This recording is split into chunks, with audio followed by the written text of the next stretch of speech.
Welcome. Once again, we meet in our living rooms, so it seems.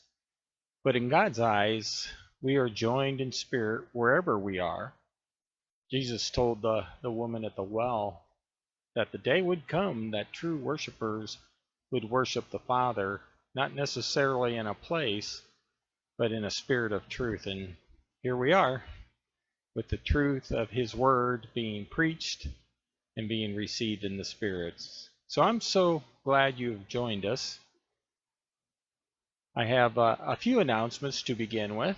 I want to first thank many of you who have sent your gifts and offerings to the church by mail.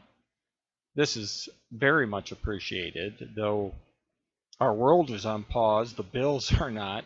We have yet expenses that must be paid, and we will be able to pay them for the reason that we have received some very generous gifts.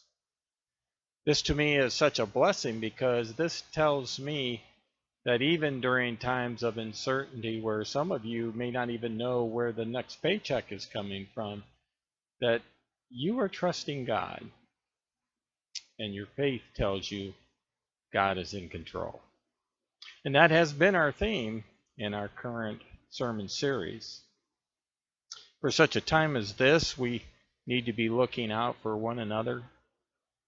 Jesus gave His disciples a new commandment, that they love one another just as He has shown His love toward them. With this in mind, the food pantry is still receiving items. It would be best that you would deliver them directly to their facility on East Broadway next to the Bridge Fellowship Church, and I would suggest that you go ahead and call them before you bring your items, because I'm not sure what their hours of operations are right now. They may have changed with all this going on. If you know someone in our church who may have become unemployed as a result of this, and you can help them in any way, please do not hesitate to reach out to them. We have a couple of events coming up this week I want to tell you about. Today, of course, is Palm Sunday, which kicks off the celebration of Holy Week. On Monday, Thursday, we plan to worship together online by receiving the sacraments of Holy Communion. This method has been approved by the United Methodist Church for such a time as this. The elements you use are a symbol of the body and blood of Christ. If you do not have bread or crackers or grape juice and are unable to obtain them, you may use your best judgment on suitable substitutes. The service will be available online sometime this Thursday.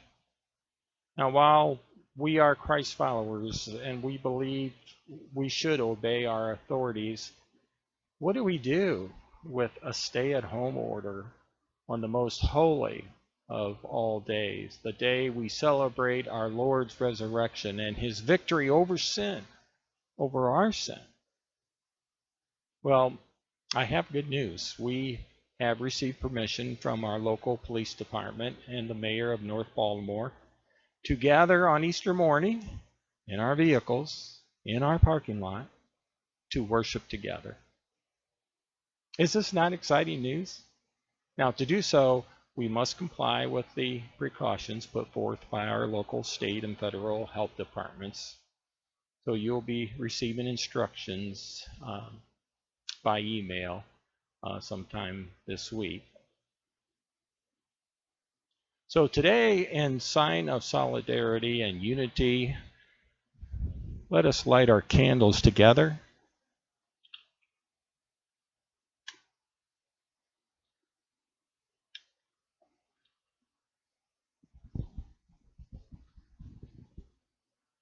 The light of the candle represents the presence of Christ, the light of the world. Now, our call to worship is going to be a bit different today. I would like for you to watch this video called The Passion Song. It is the story of the Holy Week.